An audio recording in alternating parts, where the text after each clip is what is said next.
The federal government says it will tackle the regulatory and bureaucratic challenges bedeviling exporters in order to draw up new pathways to boost the economy of the country. The Minister of Trade and Investment, Dr. Jumoke Oduwole, made the remark during a ministerial export consultation held in Lagos, where she applauded the top 100 exporters who had contributed to the growth of the economy. Oduwole emphasized the importance of export in driving economic growth, creating jobs and enhancing foreign exchange earnings, and called for collaboration amongst the agencies and exporters to make the economy work. The Comptroller General of Customs, Adeniyi Wale, applauded exporters for their contributions to the country's economy and called for increased momentum in export growth.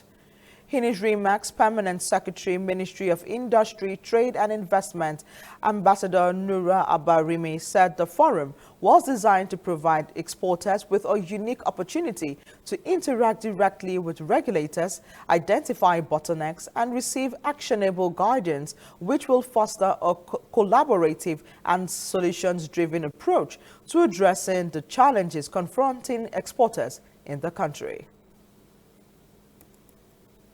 The challenges, the silos, the miscommunication, the overlapping, so SON, NAFDAC, different agencies competing amongst each other, overlapping duties that make things cost more for private sector is nothing new to me, which is why I didn't come here alone, which is why I didn't have this consultation just in my office. A number of these exporters are well known to the PEVEC. We've had a national action plan that has worked on agro-exports in particular in 2021. Suffice to say that all what we know and listening afresh with fresh eyes from this side of the table means that we'll continue to make sure that we work on streamlining those issues that the exporters have raised. They're valid points, and we have to address them. We've heard them time and time again, and to not do it is to shoot ourselves on the foot. To not do it is to leave value on the table.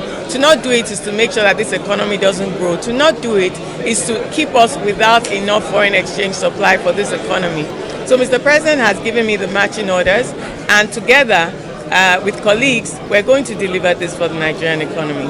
As our numbers in exports are growing, there should be effects and impact on the value of the naira, because we're bringing forex to the country through our exports. So we are not just enriching you, but we should also, this should translate to improvements in the value of the naira. If it is not happening, if only our exporters are the only ones smiling to the bank, then something is wrong in the mathematics.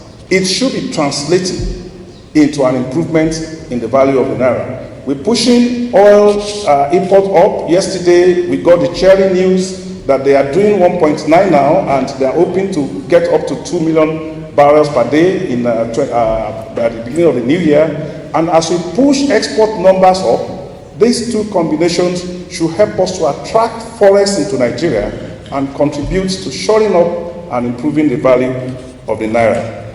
He made commitments.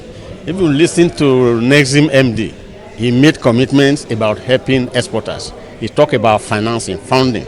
He recognized it. The CG Customs talked about trade facilitation, which is very key. And when you hear the Honorable Minister talk, he said all these things, they have had a lot of them before, but they have had them now, some even louder than before. So they are now going to sit down and with collaboration with all the key stakeholders, they should be able to find solutions to these issues. So these are commitments, and hopefully, she said, very soon they will bring out the outcomes, and you will be around to see the outcomes too when they bring them out, whether they tally with what people are saying.